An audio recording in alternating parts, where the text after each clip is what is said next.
Bonjour, je suis Romain Loupeau, psychologue du travail pour le cabinet L&D Santé Travail.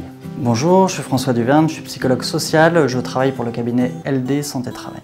Alors mon métier il consiste à accompagner les entreprises à mettre en place des démarches de prévention de la santé en pariant sur la santé comme gage de performance pour l'entreprise.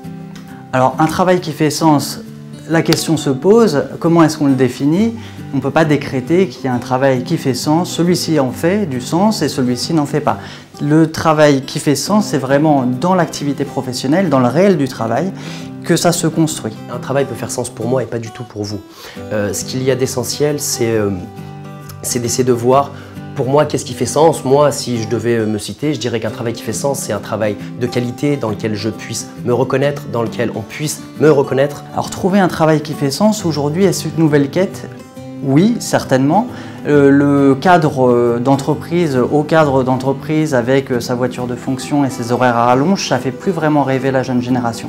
Aujourd'hui, ce qu'on essaye de trouver dans son travail, quand on essaye de trouver du sens, on essaye de trouver un travail en lequel on croit et qui nous intéresse plus qu'un simple emploi. Pour moi, trouver un travail qui a du sens, c'est vraiment quelque chose d'intéressant pour celui qui fait, mais également pour celui qui propose ce travail. C'est-à-dire qu'il va y avoir une cohérence, et cette cohérence-là, elle peut être axée sur des valeurs qui vont être communes.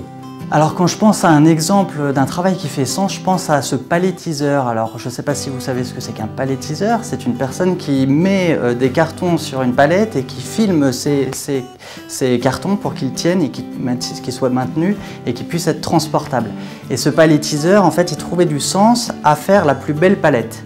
Donc là, il y a un sens qui est très concret, c'est dans l'exécution, dans la créativité, faire quelque chose de beau. Mais aussi quelque chose d'utile, parce que la palette qui est bien droite, qui est bien posée, elle va être mieux transportable et donc ça va avoir du sens aussi pour la personne qui va le recevoir. Alors pour moi, si je devais conseiller quelqu'un qui se lance dans la quête de trouver un travail qui fait sens pour lui, je pense que je commencerai par lui dire « connais-toi toi-même ». Déjà s'intéresser sur ce qu'on veut, ce qu'on souhaite, ce qui nous attire, ce qui fait sens pour nous et qui ne le fait pas. S'interroger sur ce qu'on ne veut plus aussi du tout, ça c'est la première chose. La deuxième chose, il y a des possibilités aujourd'hui d'immersion pour aller essayer un travail. Donc ça peut être une journée, quelques jours, et interroger les personnes qui le font. Et puis enfin, il faut penser à tous ces sens. Tous ces sens, ça veut dire que ce n'est pas simplement le sens en termes de pensée, mais c'est le sens, l'odorat, le toucher, l'ouïe.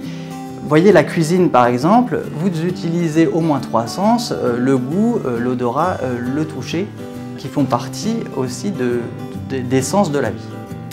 À mes yeux, ce qui est fondamental, c'est de trouver un sens à sa vie de manière très globale. Donc là, on va dire que c'est plutôt une question philosophique. Mais si on relie ça au travail, on va devoir expliciter la différence entre ce qui est un emploi et ce qui est un travail.